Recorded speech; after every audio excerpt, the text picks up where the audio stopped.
Assalamualaikum warahmatullahi wabarakatuh.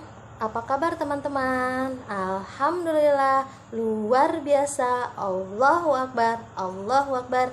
Yes, ya. Hari ini insya Allah kita akan bertemu kembali dalam aktivitas yang insya Allah sangat luar biasa dan seru pastinya. Tapi sebelumnya Bu Guru mau nanya nih, gimana kabar teman-teman semuanya? Insya Allah semuanya dalam keadaan sehat walafiat ya. Amin ya robbal alamin. Nah, sebelum kita masuk ke aktivitas hari ini, tentunya supaya kegiatan kita bernilai ibadah dan dilancarkan oleh Allah Subhanahu wa taala, kita buka kelas kita dengan mengucapkan lafaz basmalah bersama-sama. Bismillahirrahmanirrahim. Nah, teman-teman, seperti pertemuan kita pada minggu lalu, kita membahas tentang sektor-sektor ekonomi yang bermunculan pada saat masa pandemi. Nah, kenapa sih mereka bermunculan? Karena ternyata kondisi pandemi yang sedang melanda negara kita dan negara-negara tetangga itu sangat berimbas dengan faktor ekonomi yang ada di Indonesia.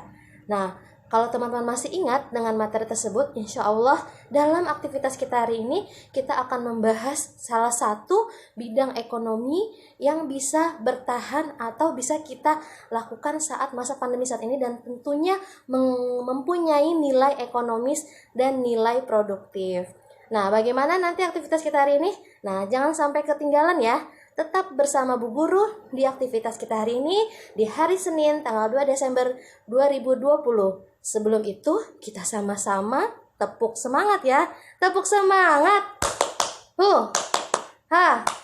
Cis dor. Semangat.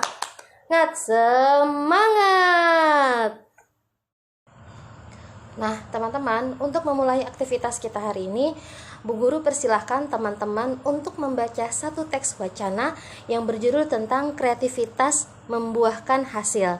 Nah, teman-teman bisa baca di buku tematik kita pada halaman 12, di mana di situ akan ada sebuah cerita tentang salah seorang ibu yang berusaha bertahan saat masa pandemi.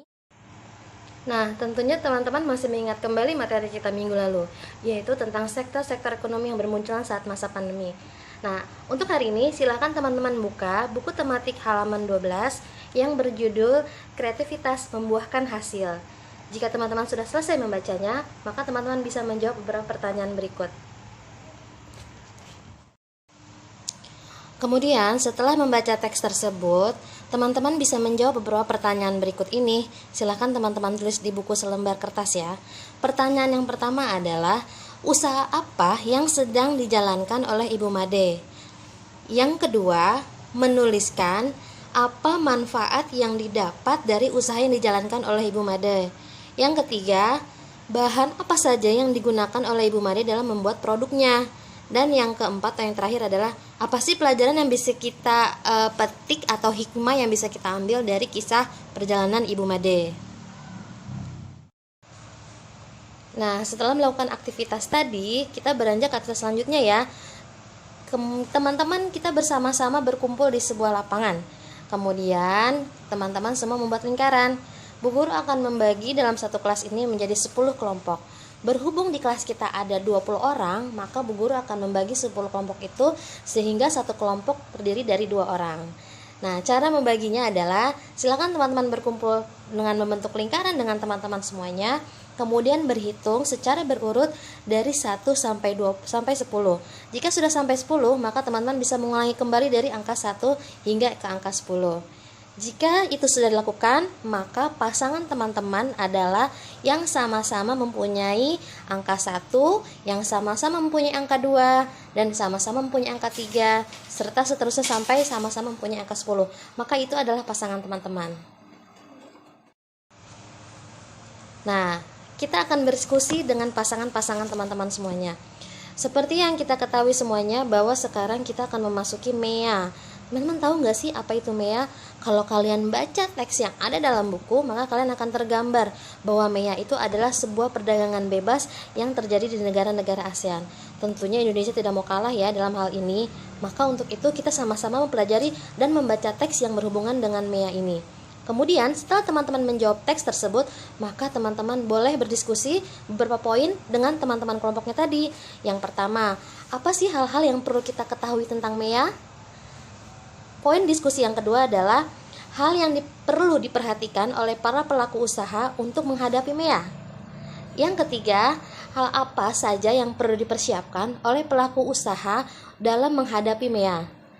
Yang keempat, apa pendapat kalian sendiri yang harus dilakukan sebagai seorang siswa ketika nanti teman-teman sudah lulus, kemudian teman-teman akan ikut berpartisipasi dalam MEA.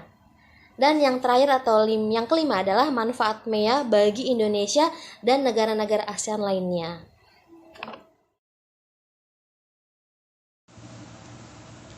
Melalui slide yang tadi telah Bu Guru sampaikan, maka teman-teman sebenarnya bisa mengambil kesimpulan. Dalam slide tadi kita membahas apa sih? Ya, betul, kita membahas tentang cara pengiriman barang baik ke dalam negeri maupun ke luar negeri. Nah, Bu Guru pasti yakin deh, di sini pasti ada yang pernah mengirimkan barang ataupun menerima barang, ya. Nah, kalau teman-teman pernah punya pengalaman mengirimkan barang, tentunya saat teman-teman akan mengirimkan barang tersebut, teman-teman akan diberikan formulir pengisian yang harus teman-teman isi. Apa saja biasanya? Pertama, nama pengirimnya, nama penerimanya, alamat penerimanya, nomor telepon penerima dan pengirimnya, kemudian isi dari barang tersebut, dan yang terakhir adalah berat dari barang tersebut. Nah, melalui kelompok yang sudah kita buat tadi, teman-teman kita mengadakan studi kasus yuk. Nah, studi kasus di sini berkaitan dengan slide yang tadi Bu Guru sampaikan. Ya, jadi teman-teman nanti boleh berstudi kasus atau membahas sebuah kasus dari satu kelompok dengan kelompok lainnya. Poin-poin yang akan teman-teman bahas di studi kasus tersebut adalah pertama, mengapa harus ada informasi penting yang dicantumkan dalam formulir pengiriman barang. Yang kedua, apa sih alasan pentingnya mencantumkan kode pos dalam penulisan pengiriman barang? Yang ketiga yang bisa teman-teman diskusikan adalah akibat yang terjadi jika alamat penerima barang tidak ditulis dan dengan lengkap dan dengan alasan perlunya mencantumkan nomor telepon pengirim dan penerima dalam formulir tersebut. Nah, ketiga poin tadi bisa teman-teman diskusikan melalui studi kasus antar kelompok.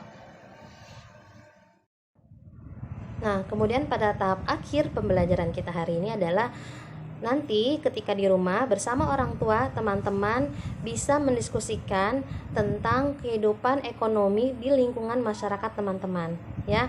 Bagaimana keadaannya? Kemudian nanti teman-teman bisa presentasikan pada pertemuan kita berikutnya. Nah, mudah-mudahan dalam pembicaraan kita hari ini demikianlah pertemuan kita hari ini. Semoga rangkaian aktivitas kita hari ini mempunyai nilai makna dan bermanfaat bagi teman-teman semuanya. Nah, jangan lupa tugas yang tadi Ibu Guru sampaikan untuk dikumpulkan, kemudian nanti akan Ibu Guru koreksi. Untuk mengakhiri pertemuan kita, mari bersama-sama kita tutup dengan mengucapkan lafaz hamdalah bersama-sama. Alhamdulillahirabbil alamin. Dan doa penutup majlis, subhanakallahumma wa bihamdika asyhadu alla ilaha illa anta astaghfiruka wa atubu ilaik. Bu Guru minta maaf jika Bu Guru masih mempunyai kesalahan dalam perkataan dan perbuatan. Bu Guru tutup ya. Wassalamualaikum warahmatullahi wabarakatuh.